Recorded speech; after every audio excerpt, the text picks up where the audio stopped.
Hi, everybody. Nomalanga Show here with SuccessfulBlackWoman.com. I'm here with the lovely Élori Cutno. She is a cultural expert and founder of Wife School, and this is our second conversation, which, of course, is very, very necessary. How are you doing today, Ro? I'm good, but I am actually Grand Genois. Your real last name, your married last name. Right. So Élori Cutno is your pen name. I think you explained that to me. Mm-hmm. And say your last name again. Grand Genois. Grand Genois. Oh, I think I did well. I know, 10 letters. Grand Genois. And that's your married name, so it's important to give your husband his dues, right? Mm-hmm. So today we are going to talk a little bit more about femininity. And the reason why we're doing that, Ro, is because you brought it up, because we also have this other social media life, right? Right. And sometimes when we're kind of sharing things on social media, I see things, you see things, and it prompts you to think, well, maybe people need some clarification about what exactly it is we're talking about, because their reactions are showing that they don't. Yes? Right. So the other thing that we kind of talked a little bit about before we started recording was one commenter. Do you want to say what the commenter thought about our Blackness? She said that we weren't Black enough to be talking to Black American women, and that we don't know the struggle of Black American women, even though people see us as Black American women and respond to us as Black American women who come from anywhere. Right. But I thought that was perfectly fitting for what we are going to talk about today, which is America is confused about femininity. Because in Black American culture, it is widely thought that Black women are supposed to be not feminine.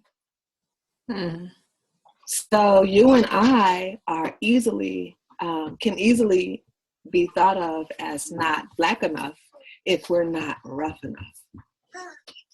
Is that a baby?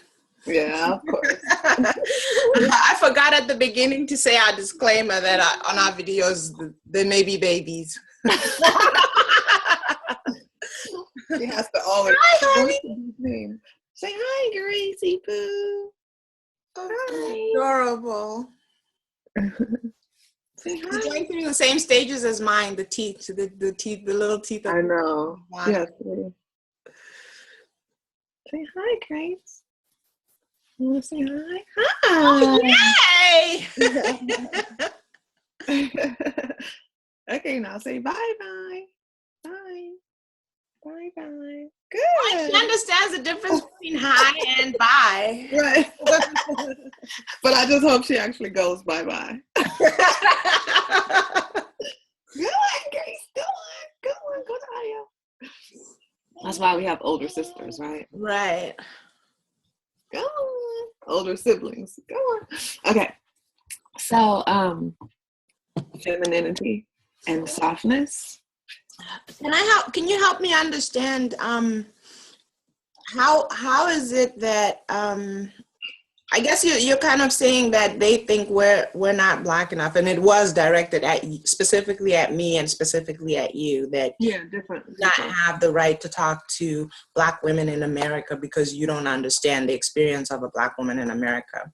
And I think the person was actually trying to say the only person that can truly call themselves a Black woman in America is a person who was born and raised in America and is a direct descendant of slaves in America. Mm-hmm. And that's what I keep hearing a lot. Right.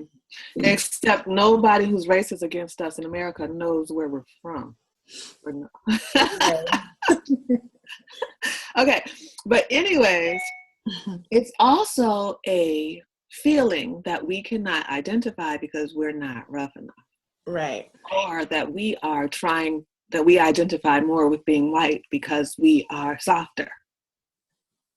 There's also something that, because if I guarantee you, no matter where I said I was from, if I was rougher, oh nobody would yes, say that. wow, I didn't think of that. Nobody would say that. So that is a stereotype that keeps us away from our femininity. And it's a sad stereotype, but all it is pushed by us, by Black women, by men, by Black men, by white men, by white women, everybody. And media. I know you stay away from media, but yeah, media too. And media. And any people from any country who can understand English also gets the same message about Black women. Yes. So that obviously, is not true about us not being Black or whatever, but we are Black, and we're women, and we're feminine. But I think the biggest misunderstanding is that femininity is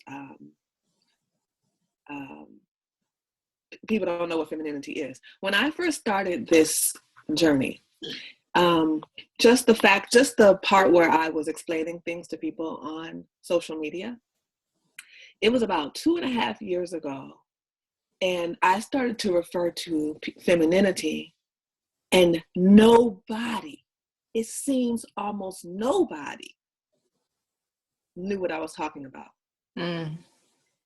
And so after 2.5 years, when I refer to femininity, people say, okay, well, I'm feminine because of this, this, this, and this, or, I know what femininity is. But I promise you, when I first started having a vagina, that makes me feminine. Like, what were they citing?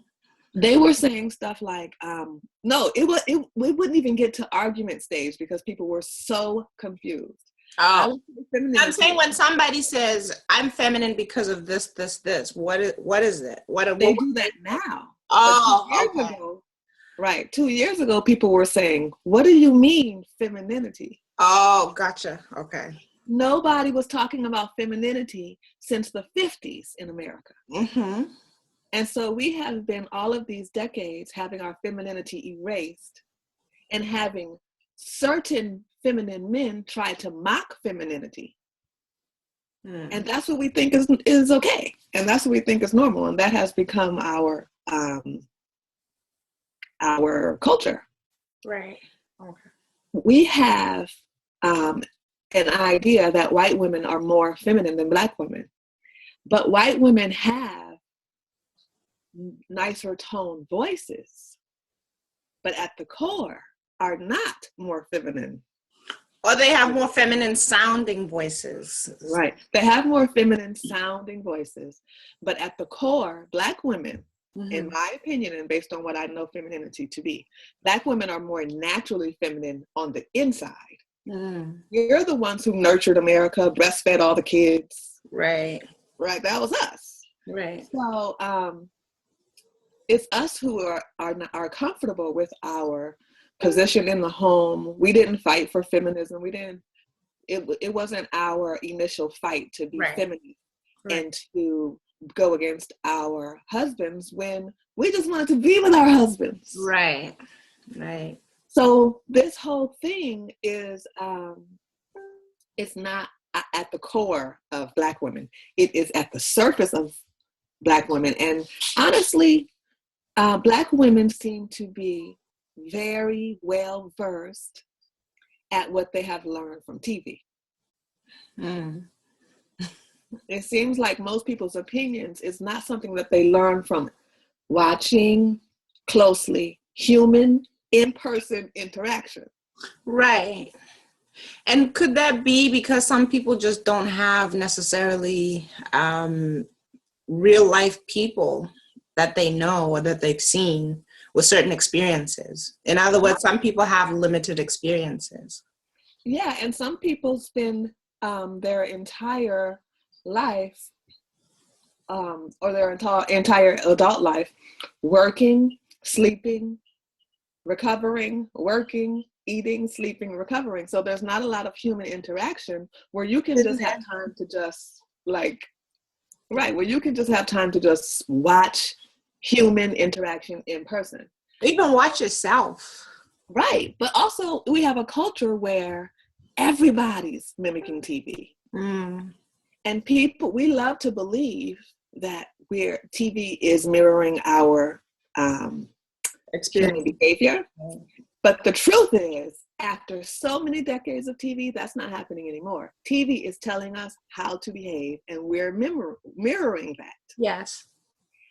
I stopped watching TV 14 years ago when I realized that TV was telling me what I'm supposed to think, what I'm supposed to feel about myself, what I'm supposed to buy, who I'm supposed to like. I wanted to know who I really was. Mm-hmm. And I stopped watching TV 14 years ago. It has completely changed the way that I think. Mm-hmm. It has completely changed the way that I feel about myself. It's odd. I come from a really great family. My parents never said one single negative thing about me. If I had one negative thought about myself, I promise you it came from TV. Mm-hmm. Wow, that's very, very, it's a new way of looking at things and thinking. Yeah. Mm-hmm. And so our femininity has been erased through TV. Women on TV and now women in real life, we go around operating as men because men feed into the economy. Men combat with masculine men. Other women are going to be combative with masculine men if they behave as men. And so the more that happens, the more that we do not live together in a home, saving money, where one person nurtures a family for several generations in order to have wealth and power grow. But if we're against each other, then our wealth and our power will never grow. That's the actual reason why women do not know their femininity. It's actually a political reason. Right. And okay, so I just want to understand. So you're saying that because of this ripping away of women's femininity, what happens is that because part of the reason why it's being ripped away is feminine women are home doing what they do at home, whereas the more masculine woman is out, trying to really change things out there in the corporate world, right? And she makes the economy rich. Right, and she basically works to make corporations richer. Well, she does a few things. First, she gets student loans. Yes, and then slaves herself. And then she has to pay that for the rest of her natural born life, usually. Right. Secondly, she is going to work outside of the home, partially because of the loans and partially because of bringing money into the home. Mm-hmm. And that is going to cause her to find more and more things to purchase in order to make that process easier. Mm.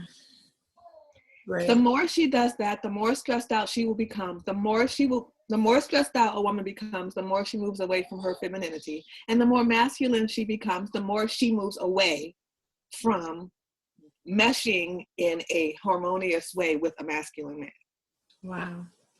So she's going to make the economy rich when she moves apart from the masculine man in a third way. Mm-hmm. First the debt, then putting money back into the economy, and now living apart and having to have a separate household, which generates a separate income. A separate income for the economy. Mm.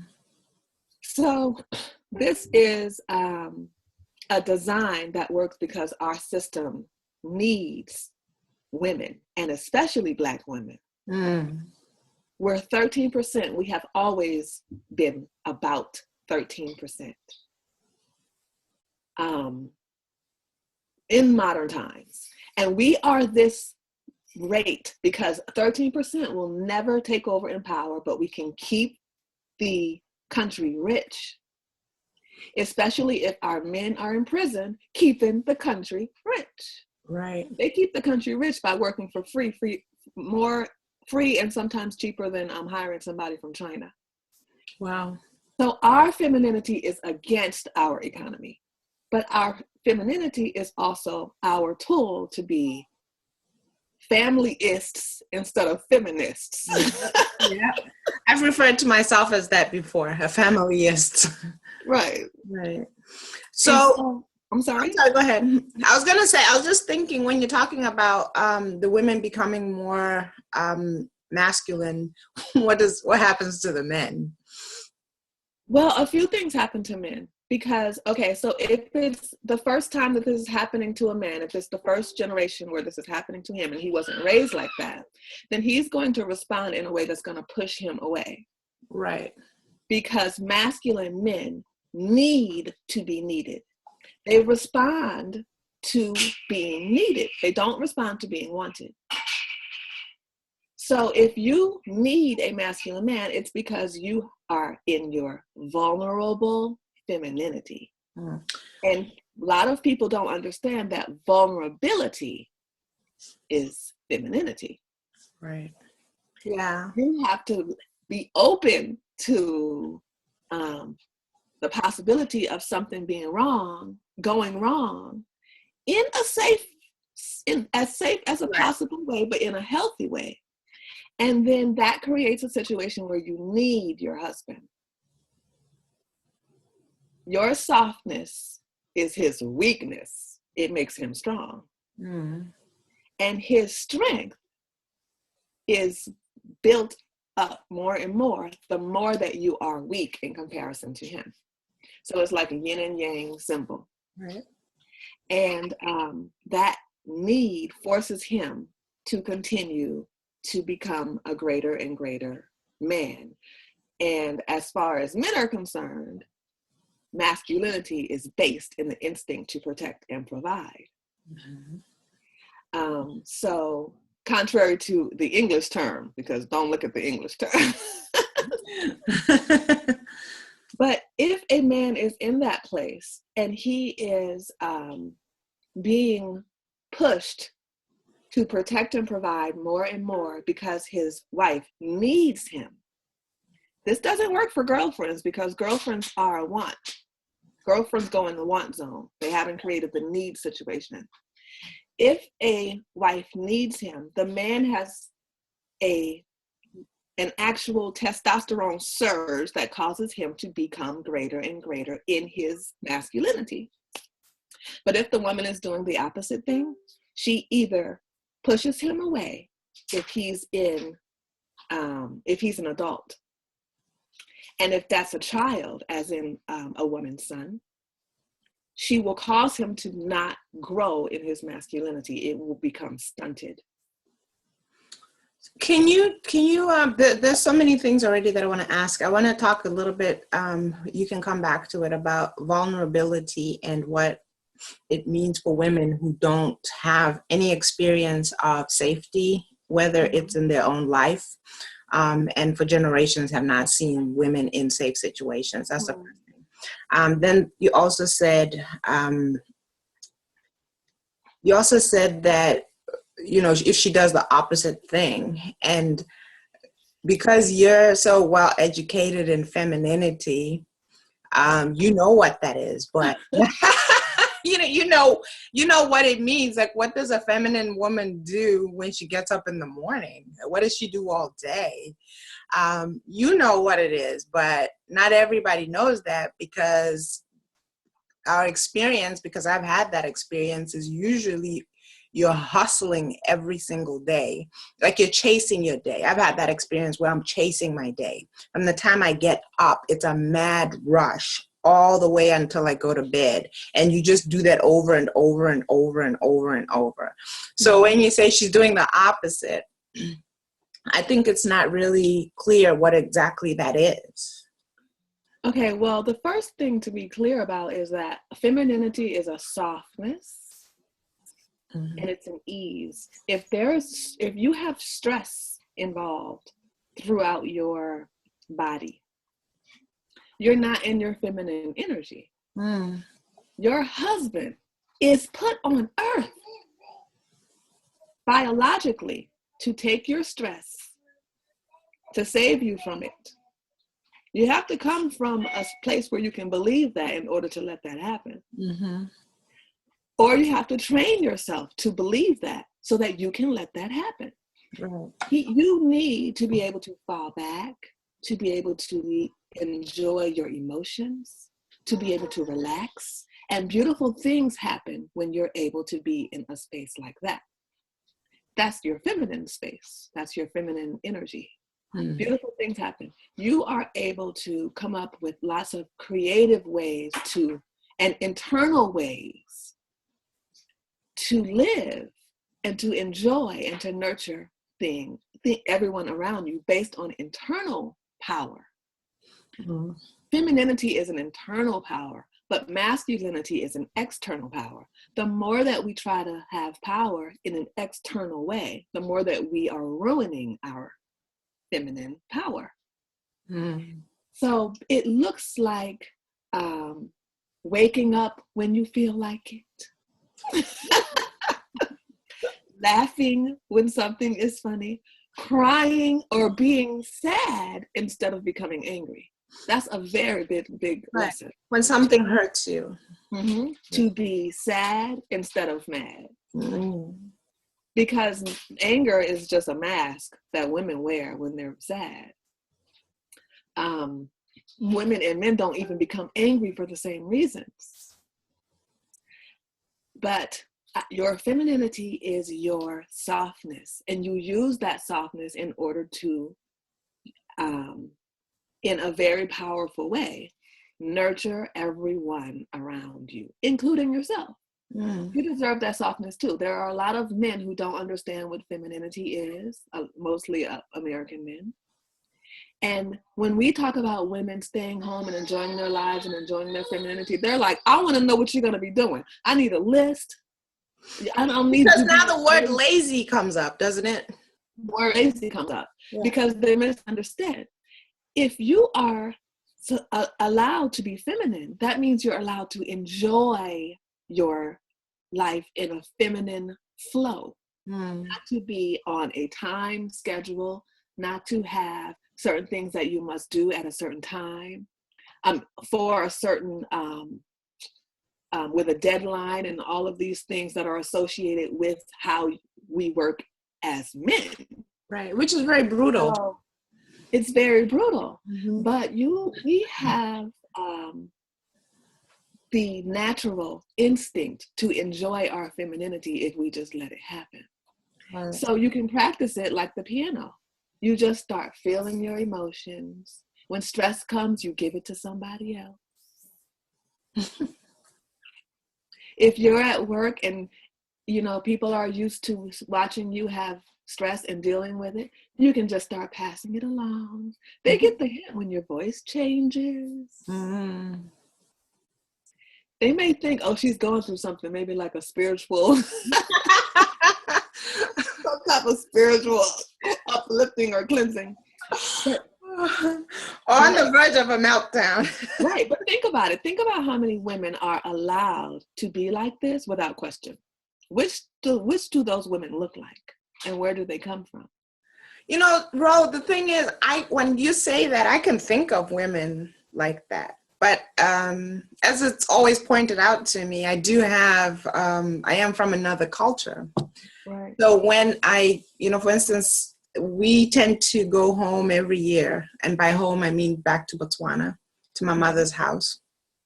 And when we're at my mother's house, we spend a lot of time together. I spend a lot of time with my mom. My mom is just home. And she really actually is almost the classic feminine woman.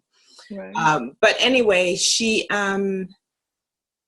embodies those things. And as I've gotten older, because I used to be the, go-getter, very ambitious, very driven kind of woman, the older I've gotten, the more I just absolutely admire my mom, because I understand now that she understands something that I didn't understand. Yeah. It's also a very big misunderstanding. The more you watch TV, the more you're like, this feminine stuff is for doormats. Right.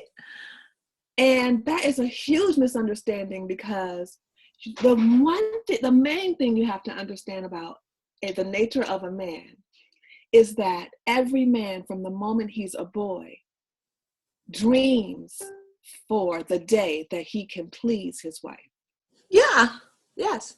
And so many, many women do not understand that this is masculine nature. If a man lives to please you, then there is nothing that you need to be worried about when it comes to being a doormat. Because he may say, okay, I want to watch football for 3 hours. But that is directly so that he can relax, so that he can later please you again. Mm-hmm. Indirectly. Right. And so it's constantly going back to the husband wanting to please his wife. Right. And I say wife again, because the wife is the need. She's the person who needs him. A girlfriend is like, I'm still thinking about it. I may want you. Right. even if they are dating and the woman wants to become married, right, the man still does not see her as a wife until she's a wife. Right. So that this whole misunderstanding about femininity is very sad, because we gain the highest treatment from men when we are their wives and when we are very feminine. Right. They're going to save that treatment for a wife, their feminine wife. Right. I guess the reason why I brought up my mom is I can say that I know an example and I could have seen an example. Yeah. But I also know that there are people who don't necessarily have an example, haven't seen an example, and it doesn't seem realistic to them because, you know, if it was me, then it would be a woman who grew up with a mom who was not feminine. And if she was feminine, it wouldn't really work that well for her because there was no man to be the feminine of the, you understand what I mean? Like he's masculine, she's feminine. There was no man, so she was not, it's almost like a luxury that you're talking about that they didn't have. And then she in turn was also raised by another woman who was not, or didn't have that luxury of being feminine. Mm-hmm. And I think, because I've been thinking a lot about why is it that some of these women are having this, I mean, it's volatile. Like a mental block. It's beyond that. It's volatile. I mean, I looked at some of the comments yesterday and they had devolved to people saying, well, F you. And there's something very interesting. I mean, this is one of the most interesting things. Right. If you are a woman who does not have a husband, mm-hmm. and since masculinity is also the instinct to protect, mm-hmm. these women become their own protection. Wow. And they get stuck there. Mm. They need a husband to protect them. I don't have to sit on Facebook all day trying to protect myself. I have a husband. Right. And I have a husband who knows his role clearly because I'm not in that role. Right. But the other thing to remember about American people, and for all of the American people watching, hopefully this is going to be extremely helpful. Most of us have looked at The Cosby Show to try to find femininity. It's really true. It's very true. It's just one TV show. It's just one family. And most of us have looked at that family to try to find out, to try to see a vision of normal. But that was also a TV show. It was also based on stereotypes. At that point, 30 years of stereotypes. That show was probably the most successful view of a healthy Black family, and still the mother of the show was working. She was a lawyer, yes. She was emasculating sometimes, especially to the son-in-law who tried to be masculine. She told him off all the time. She bossed around the husband and told him what he couldn't eat often. Mm-hmm. And that's okay.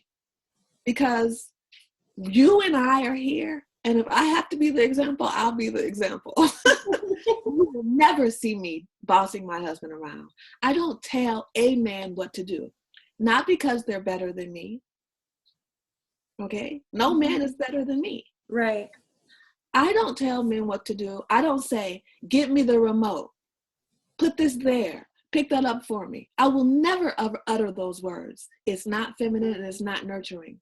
Masculine men are loved through respect. And I know for sure that my husband and all other healthy masculine men, which contrary to what TV shows, are most men. I know that those men are going to respond better when I ask them everything. Right. Or just state what you need and trust them to give it to you. Yeah. Yeah. You just don't tell a man anything. And I see this as the number one indicator of a woman who's been raised wrong when they say, oh, I'm going to tell my husband. Oh, can you ask your husband to do this role? There's no way. No, that's not what it is. Can you have your husband? That's what they ask me. Mm-hmm. Can you have your husband fix that computer glitch? Right. Can you tell your husband to send me an email? I do not tell my husband or have my husband do anything. Not my father, not my brother, not my uncles, not my grandfather. Never, ever. It doesn't work. Right. And so one of the things that all of us can do is start to copy what does work. Feminine women nurture and respect men with their softness. And if you don't have a good voice, nothing will work either. So I'm always kind of putting myself in the shoes of the people who have a very negative reaction to what you're saying, and to try and understand their perspective. And I know one thing I keep hearing is women say, I don't want to make myself small so that he can feel big. So what is your response to that? They don't understand that small gets rescued, not big. Small, like a little small, furry, cute bunny is treated delicately. Right. A pearl that you find in the ocean is rare. It's treated with value. It's small. Mm-hmm. This is the nature of men to go around cherishing things that are delicate and small. Right. And vulnerable. Yeah. And vulnerable. Right. So the more you're out there trying to show how small you are not, the more you're out there trying to be sure that you're not treated as a doormat by men who will never do that to you, the more you're sabotaging yourself. Right. So, okay. So I'm trying to refer back to things that I've been hearing. So for instance, I saw just on my timeline, it was an advice column, and this woman was giving another woman advice, right? So I kept my mouth shut and didn't comment. The woman's advice, I guess the woman who's seeking advice said, you know what, I'm single and I have the desire to get married, but I bought myself an expensive car and now I'm about to buy myself a very nice house. But I'm afraid that having a nice car and having a nice house may be something that a man sees and thinks, oh, she's got that covered. So I don't want to be with her because she's already established. And the advice that the person who gave the advice said, oh, go out and buy the car and go out and have your house. You don't have to pretend to be, I can't remember the words she used, but it's the same thing. You don't have to pretend to be small just so he can feel big. And of course, I made a mental note of, okay, interesting. And I'd like to know what your thoughts are about that. I see, when I hear comments like that, I see decades and decades of bad information being transferred again as good information. Because you have to make sure that your husband feels needed, or you don't need a husband. If you're saying you have all that stuff and men are supposed to provide, you're confused, because what is he going to give you? Men are going to be thinking based on masculine instinct. What am I here for? What can I give her? How is she going to be satisfied? Even if she can buy all that stuff, why does she need to have all that stuff and not wait for me to have a place to give it to her. We as single women should not be sitting at a dinner table next to our children. There should be an empty space. We shouldn't be sitting in the bed taking up the whole mattress. There should be a space on the side. And that mentally and financially is how you should be running your life. If you want to have a husband, there should be a space for him. Mm. If he doesn't have a space, he's not needed. Mm-hmm. And masculine men go where they're needed. Mm-hmm. How many men have you seen end up with the maid, or the or the secretary? Back in the day, it was right. The secretary, right? Or a woman put them through college to become a doctor, and then they leave her a woman anymore because she doesn't need them. They need to be married to a woman who needs them to be a doctor. Mm-hmm. They need to be married to a woman who needs them to rescue them. So what would you tell the young lady, Ro, directly? What would you tell her? I would tell her to learn how to enjoy less, to learn how to be humble, to learn not to be materialistic, to learn that spending money just because you have it is financially disrespectful to your husband. Pray because you I'll try for change. Someone's here. Yeah, mine is coming too. Hi, baby. But we had already said that we were not going to make this long anyway.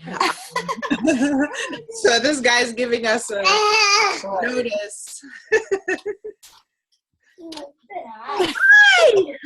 See, look at the baby. You see the baby? You see the baby, kids? You see the little baby? You see the baby? No, honey. A little bit, yeah. They're the same age. Yeah. I'm telling my older daughter that. Like they're like a week apart, right? Mine was on the 10th and yours I think was the 16th. Oh, so that's almost a week. Yeah. This was always this is great advice as usual, Ro.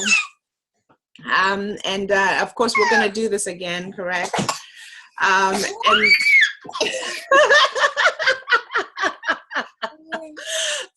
so I just want to say thank you again, Ro. Do you have any last words before we sign out? No, I just want everyone to practice their femininity like they want to become a feminine expert and keep it small and send us some messages on how it went. Great. I wanted to ask just one last thing before we went, which was you said that one of the reasons why you're sharing this lesson on femininity is because Americans don't know what femininity is. Right. Is that all Americans or is that mostly African Americans? All Americans. All Americans, you think? Because I think we deal more with African Americans or Black Americans.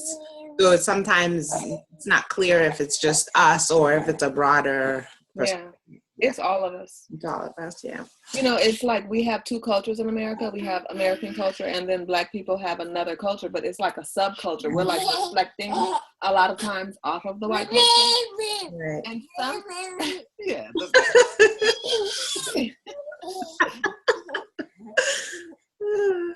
So you get the point. You're right. So that young lady is ready for us to go. Yeah, Grace, say bye. Say bye. Bye. All right. Thank you, Ro. Always a pleasure. And we'll talk again next week and keep the conversation going. I want to remind our viewers, this is, can you say your last name for me, Ro? Élori Grandgenois. Ro Élori Grandgenois, cultural expert and the founder of Wife School. And of course, I'm Nomalanga, I'm Charlie Moses with successfulblackwoman.com. And if you want to reach out to Ro, she's at rootsofroyals.com. Again, that's rootsofroyals.com. That's where you can find her book, Man Leads. That's where you can find out more information about Wife School. And what else, Ro? That's it, right? I can get her book. I actually ordered my book yesterday, and it will be here tomorrow. I already read my preview chapters, loving it already. So guys, if you want your own copy, it's on Amazon, or you can get it directly at rootsofroyal.com. And again, if you want to get in touch with me, I'm always on Facebook under my name, Nomalanga Moses. Let's connect there. You can also check me out at successfulblackwoman.com. Thank you, Ro. I appreciate the conversation. And thank you guys for watching. Bye. Bye, baby.